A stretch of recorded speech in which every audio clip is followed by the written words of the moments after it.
Well, as luck would have it, I got another Georgetown in here with some more dashboard issues.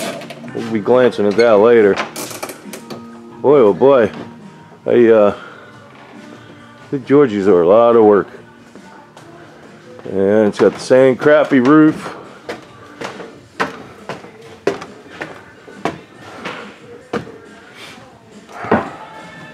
This is just an acrylic roof. That's what this is, an acrylic roof. This is the same exact material. See how pebbly look? Next time you see a pop-up camper around there, go look. It's the same stuff as a pop-up camper. So, and you know, obviously they tried to seal all this. We're gonna put a new skylight on. We got the same, you know, put more on type attitude. You can see they've already tried to come over here and put extra. See the color difference? You know somebody's been trying to get this back together. So that's what we got. We're gonna rip it up. The interior, the bathroom is a mess, so we're probably gonna pull that. And the awning is got some cracks in it, so we're probably, the awning fabric does. So this is about what we got going on. Same old, same old. You can see how they put more on here. Now, what I don't like about these roof systems, or the way they do them, any roof system, I think Fleetwood is a very similar design. The water has to build up over to this point here before it can come off. So you'll always have basically standing water on here, you know, unless it's tilted one way or another to really get that water off. But it's not a good idea. So we're going to remedy that like we normally do and get that corrected. Then, like you said, the fabric on this awning was not well. We had a lot of little cracks and everything in it. There's one there. There's one there. You can kind of hear it. You barely touch it and it already wants to crack. You got one there and there and there. That's how flimsy it is. So it's in dire need of replacement. So we're going to start ripping this thing apart, and then if I get a chance, I'll see if I can't get inside and show you the ceiling. But all that ceiling is just all rotted, every bit of it. So we shall check her out. All right, so we have got, there was some metal in here. You can see, kind of see where there's a piece in there that was all rusted, rotted. So we took it out. All the wood framing in there was all rotted. So see how it's got some framing around there? Well, that one was rotted. We took it out, and you can see we're obviously this whole thing here is just not good. So we'll be skinning the rest of this off. And then, as you notice, there are no trusses. This is see the metal I got around this? That's what they had over there. That was all rusted, so we pulled it out. It doesn't serve any purpose. So, and you can see it's all delaminated. And this is what delamination is. This is probably a good example. And if you look at the sheet, you can see this grain is going this way. See this grain going that way? Then the next one underneath is going this way. So this is a 3-ply. So you get 1, 2, 3. So when you go in, you'll see plywood, hence plywood. You'll see it on the shelves, and we'll say 3-ply, 4-ply, 3, whatever, 5-ply, depends on how thick it is. And those plies determine the strength. And you can still get like 1/2-inch 3-ply, 1/2-inch 4-ply, and that determines the strength of the plywood for its application. So anyhow, this is just 1/8 inch. And that's what you call delamination. So it is released. Basically, the lamination, when you laminate something together, you basically glue it together. For layman terms, you just glue it together. It just sounds fancier when you say you laminated it, but it's just gluing it together, typically with a resin or type of epoxy. But anyhow, this is all compromised, but this is what's known as delam. So you have delamination on this. You can see how much water got up underneath it. You can see how all curled and everything. So the other thing I'm looking at, there's no trusses in here, and I'm not sure if we're going to put trusses in. I'll get with the owner. All the other ones I have, because there's nothing here, so I want to make sure it comes back together well. I definitely want to get trusses right here for the air conditioner, this air conditioner, and that one down there. So that's a minimum of those having trusses. And then I think the last one we put them in like every couple of feet or so, just to give it some strength. So I'll get with the owner on it, and we'll see what we're going to do. In the meantime, we still got the back over here where I was showing you in the back there. That was the bathroom. and the bathroom ceiling was a mess. And I was going to try to show it the inside, but I just can't get back there because of the way the slide is. So when we pull it, we'll show you. But otherwise, that's what we got so far. So we're gonna get going on the rest of this and get you up to speed when I get more to show you, I guess. And pay attention to all this. And you know, if you want to rewatch this segment on plywood, because there may be a quiz later. You know, you want to do well on that quiz. All right, so we have got everything all framed back out. Nice box frame around here for the skylight, reframed right here. I believe that's a vent, air conditioner, new trusses for across the air conditioner. And you can see we put these in. Everything is all glued back.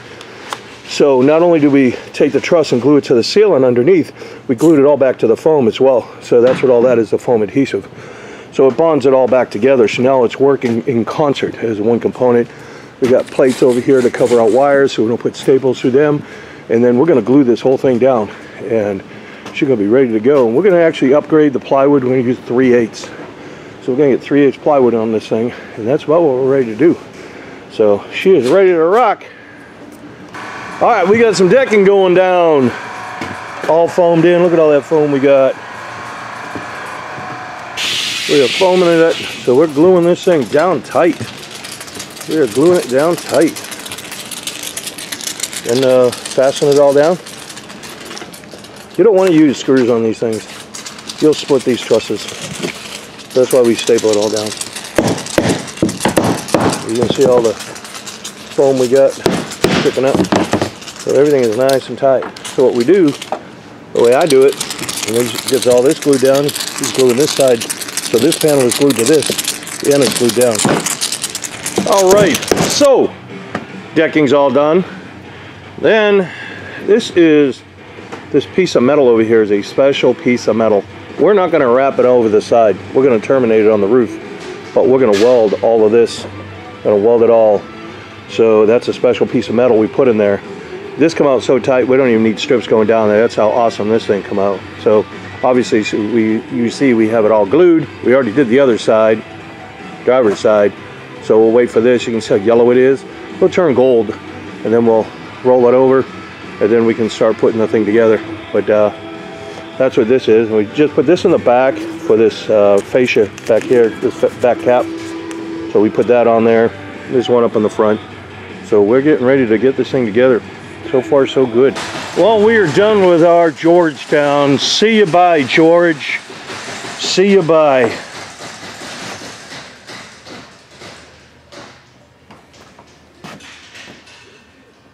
January 24. So we put that tag on there just to, one for us, so we know when we put it on, when this come back for inspection, to see how the roof's doing. But for the customer, if he goes to sell this, he doesn't want somebody coming up here trying to talk him down on a roof system he just spent good money on, you know. So you say, hey, wait a minute, it's still under warranty, you know, let's give him a call, because we do warranty transfers. So that's a plus. So everything here we fabricated, all the boots, and we don't quote on social media. We don't do any of that. And these aren't necessarily DIY videos. If you pick up a tip, hey, that's awesome. But they're not intended to be DIY videos. So also, I want to thank the customer for bringing this coach in. There's quite a bit of work into this thing, so it came out real well, like most of them do, anyways, because we take our time to do it right. You don't want to do these things twice. So, you know, we think of a lot of stuff ahead of time to make sure we get it right. That being said, I can't videotape it all.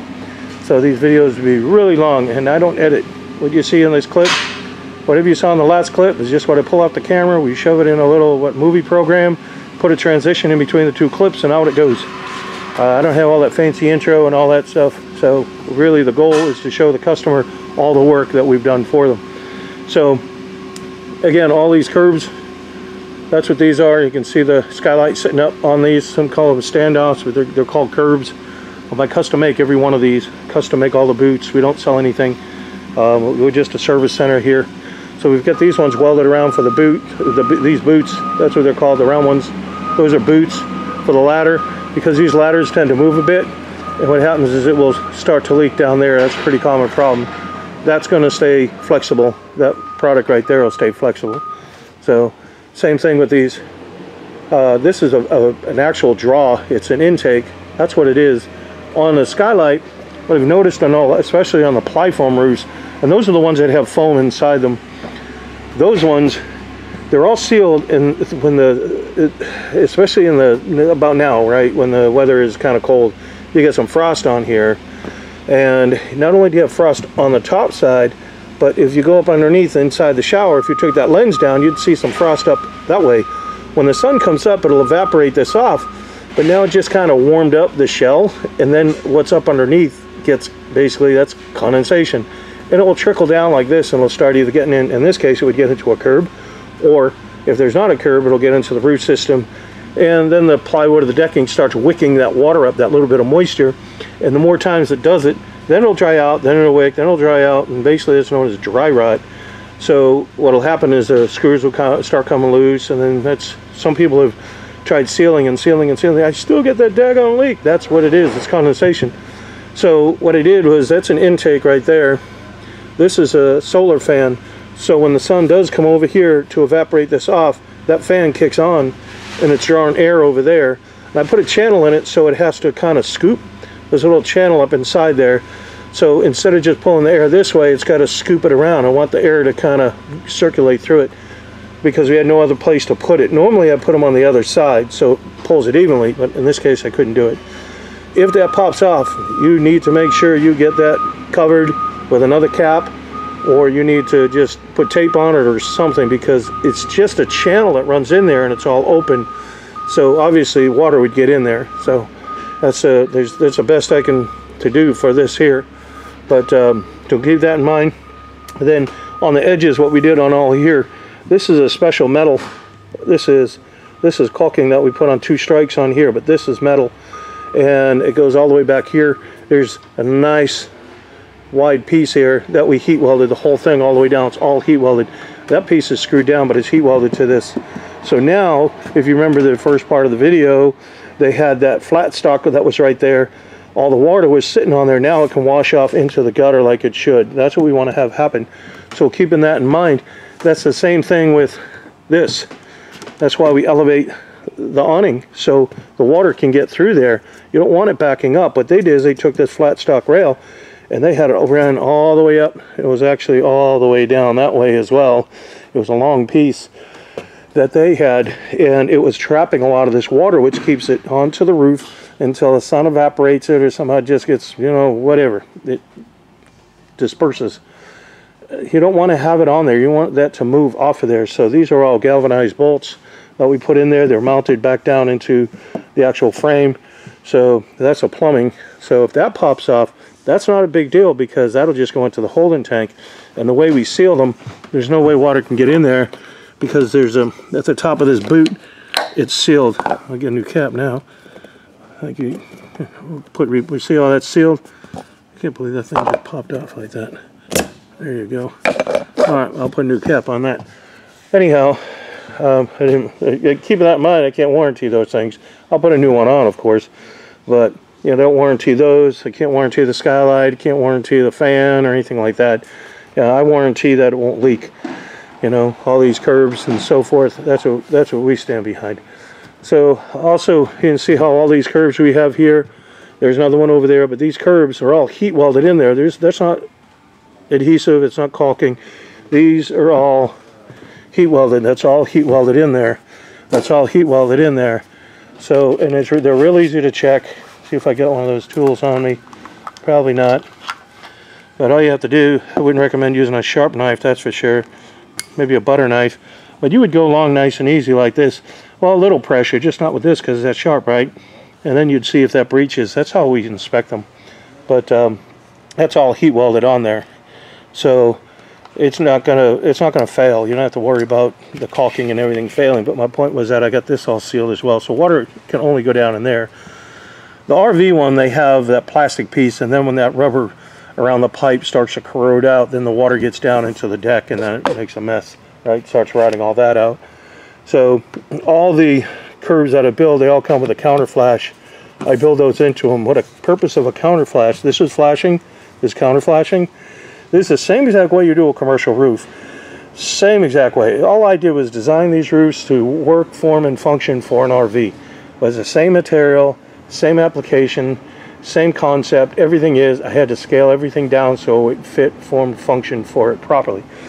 So now as the water is coming across the roof, maybe on a very heavy storm, it's going to try to jump up on here, and that's going to keep it from jumping the curb.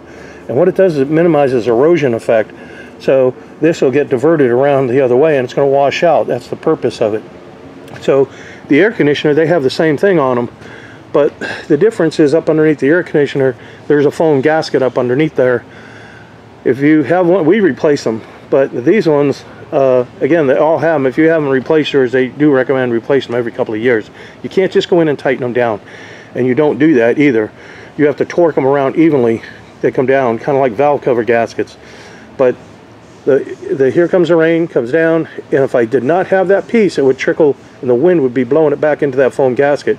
So this is yet another piece of counter flash that goes over the other counter flash that's on this, and it pushes it below it, so it washes out. So it's coming down like around here, you see, on this one. So again, they all have them like that. I build them into everything. That's just the way I designed everything. So even this has one right here. Skylight has one here. These are all counter flashing. That's the technique. That's what it's called. And the antenna down here is real easy. This is called a Winegard automatic. And that antenna, it's not bad. It's a pretty good antenna. I mean, I don't know how well they work compared to another antenna, but I haven't had any complaints from customers. What I like about them is that if they get clipped by a tree or something, for some reason they fail and you got to replace it, I have these bolts right here. See if I can zoom the camera up. I got these bolts right here. Just take a 9/16 wrench, go around. You got 3 of them. There's one on the opposite side. So you have 3 of those. Undo that coax. That thing pulls off. Run in the store, you get another one. It's under warranty or whatever the case may be. Put that back down, and then you may have to drill those out just a bit. You may have to, but otherwise you just put it back down and put the bolts on. You don't have to deal with caulking. You don't have to deal with anything. That's why I designed them that way. And also it keeps the water around to get out. It doesn't get trapped up underneath it. You can see we do the same for the antenna. Put that in the boot. Then on the caulking, all the caulking around here, we have 2 strikes that we go along with. And the purpose of the 2 strikes is because you go around, if you've ever used a caulking gun and you're starting to pull the trigger, you'll hear it kind of pop and crackle. Well, you just injected an air bubble. If you just do that 1 strike, and if that air bubble breaches, and it could, because these things rack and twist and flex a lot, if it breaches, you potentially have a leak. So my thought is, what are the chances of having 1 air bubble land on top of another one if I put a 2nd strike? So everything has all 2 strikes around it. We also went around anything that we saw that was kind of, that looked suspicious. If it did, that we went around it. I mean, I want everything to leak. We went around the windshield as well. Went around the inside and the outside of it. Went around all these lights. So I want to do all that because I don't want a customer to go, hey, I got a leak. Come back and go, yeah, it's not us. It's your window.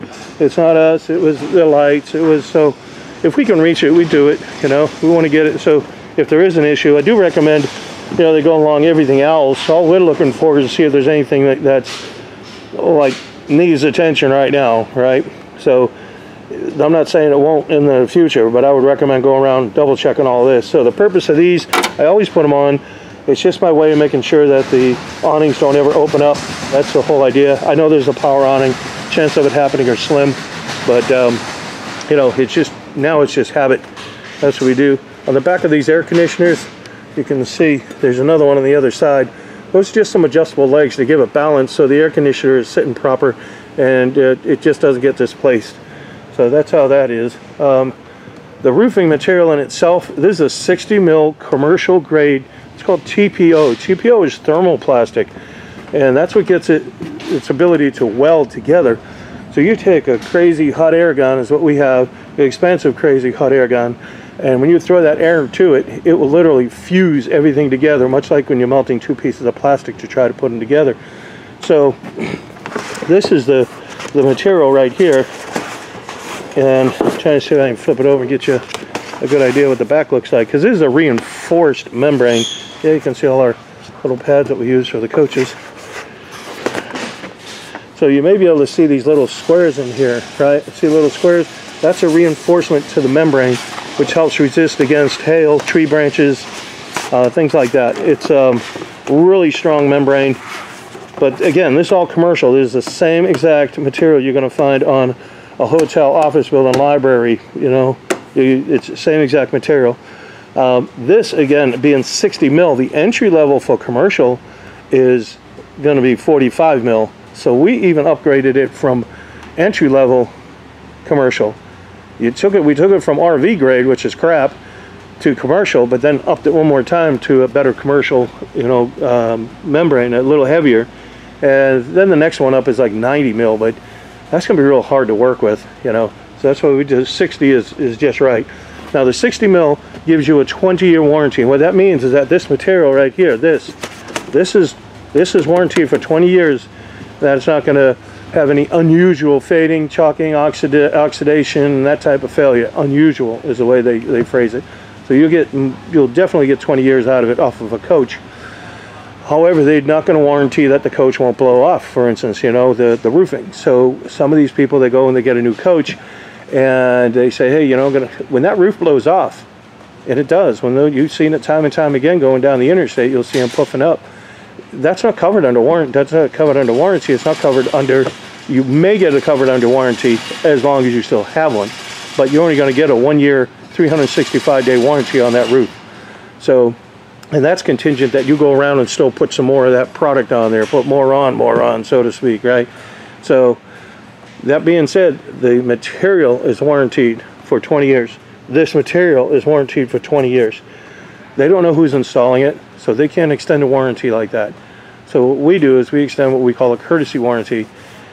Bring it to us once a year, we inspect it, and every year we inspect it, we renew it for 1 more year, and we'll do that for 20 years, right? So if you go to sell it, then we'll transfer a warranty over. That's what that mark is for. We'll transfer the warranty over to the other person, and then they come in and the same thing, but you have to come in for your inspections, and then you'll get your next year will be under warranty, right? So this being 24, got a warranty from January 24, January 25. He comes in on January 25. He'll get a warranty from January 25 to 26. So you kind of understand what I'm saying. We do want to see this initially, and I'd like to see these things no later than 60 days. I do show a customer how to do inspections, but the purpose of the inspections for us is, one, make sure your coach is okay. You paid us to put a roof on it. Excuse me, you paid us to provide a warranty, and the only way I can do that is if I see it. So we do show the customer how to go around and inspect it, but still we need to see it come back. What I don't want to have happen is somebody overlook something not be checked out properly, and something that could be solved real simply, like maybe we have to use special products and primers and things like that, and maybe there wasn't enough primer on there or whatever, and it just needed a little lick, all right?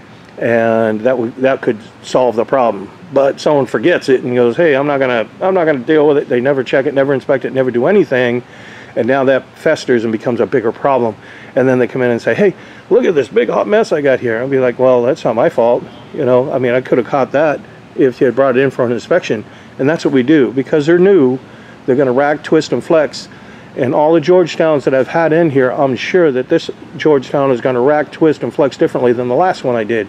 It's just the way things are built. It's just the physics of it all. So that being said, I want to make sure I'm addressing all the issues on this particular Georgetown. And the only way I can do that is to see it. So initial inspection, we like to see 60 days. And then after that, it's annually. Now, if you want to do your own inspections and you're happy with it, that's fine. Just as long as you understand that, if there's something we could have caught, if there is something that has happened, that, we would end up having to charge a customer back. And I don't like to do that. So I'm just trying to be straight up. No one offers a warranty like we do.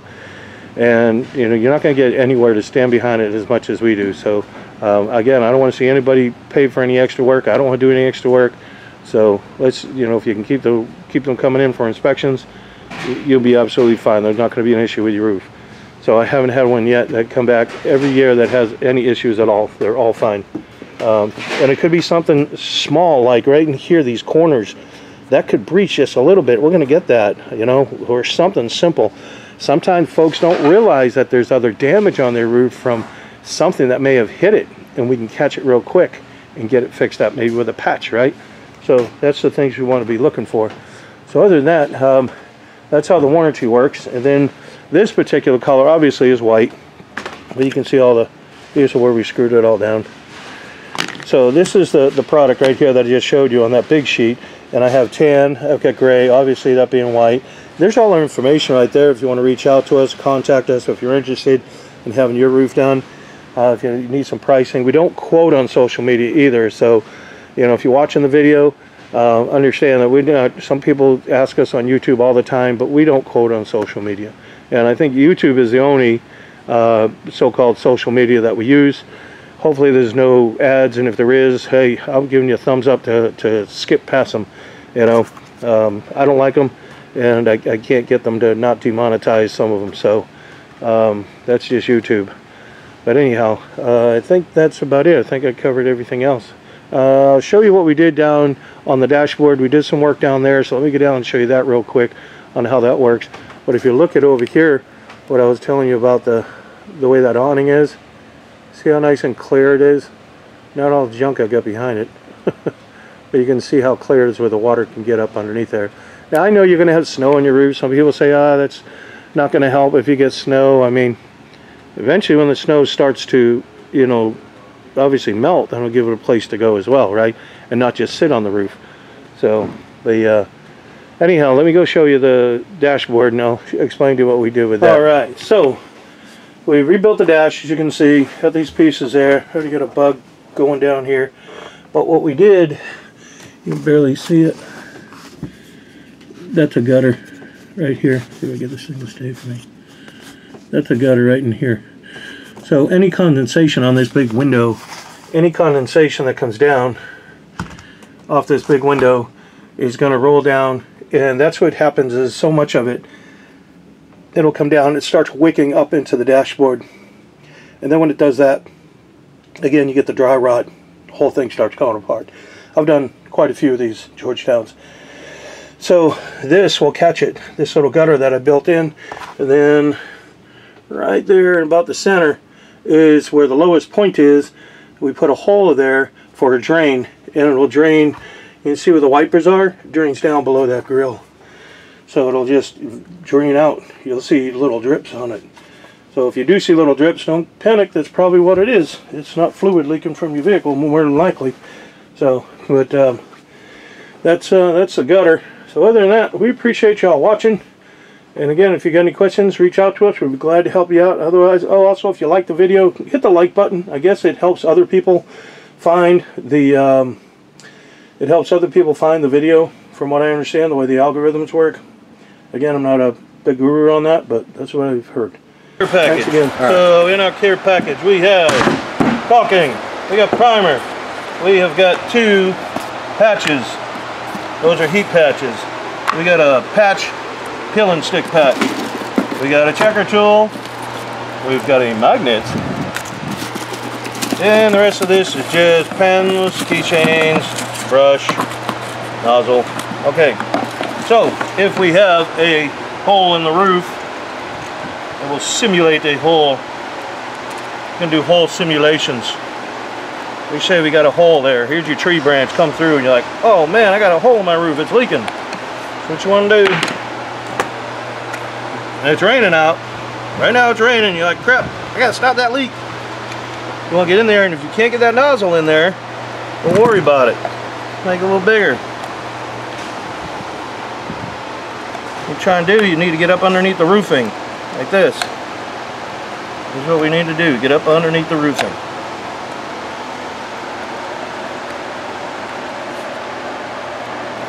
Then you're going to take and you're going to put this up inside there, and you're going to squeeze, squeeze, squeeze, squeeze. Hopefully this thing is plugged up. There it goes. Just squeeze, squeeze. You want to try and get up underneath this part too. Squeeze up underneath there. Put some more underneath there. Well, we are getting this thing all boogered up. Then what we're going to do, you're going to push it together. See how it oozes out? That's sealed. You're done. This is a moisture cured product. So what? It's a hot mess. Looks terrible. Who cares? Keep the water out. So now, the next day, we're going to go up there, and that's going to be cured looking like that. So we're going to take a knife, and you just shave it down. Just shave it down with a knife. I'm just going to obviously wipe this off. Now you say, hey, I want something a little better than that. So what we're going to do is get some cleaner. This is a terrible rag. You got another one. You got one on you? Oh, you got a rag over rag, get a rag, get a rag, get a rag.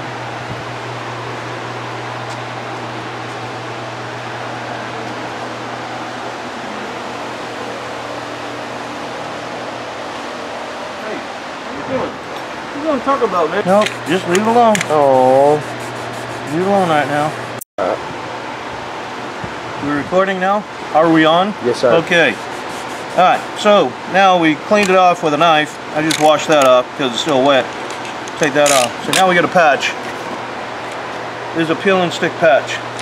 We're going to take that, we're going to center it over there. Just take a pen and go around like this. I like to kind of put a dash like that so I know who's where, what, and where, and how. So now there's what I got. So in the package we got primer. We also have a brush. You're going to take that, you're going to go all inside the square. You're also going to go outside this square about 3/8 of an inch. Outside about 3/8 of an inch or so. Once you get that, there's a film on the back. You peel the film, now you know which side you are, see, because there's your marks. And you peel that film back. Get the fat fingers in there to get the film off of this thing.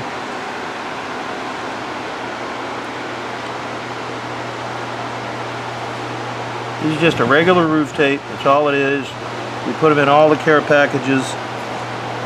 Get that daggone thing off of there. Probably need some fingernails.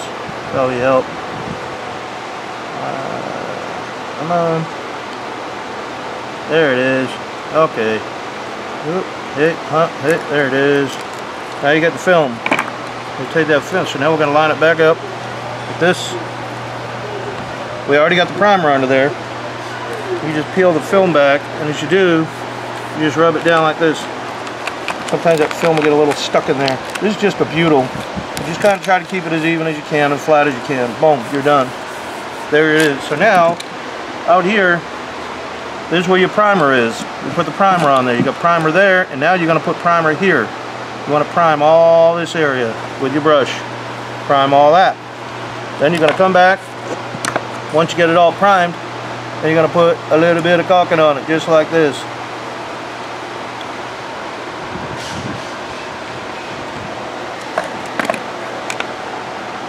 That's simple. If it doesn't all sit in there, you can always take your finger and go around it if you want. We're trying to obviously stop a leak and make one of. There's going to be a little more permanent of a patch than just that plug that we did when it was raining. So now that we get that all done, the whole purpose of it is this part here. This part underneath here, that's a butyl. When the sun hits that, if you didn't have the caulking on there, it will cause it to release and curl up just like I'm doing here. And it'll start coming loose. That's why you need the primer. That's why when you prime it, you're going to prime on top of this because nothing will stick to it. Nothing, the caulking will not stick to this patch and it won't stick to the roof unless you use the primer. That's how you do a patch. Ta-da! All done.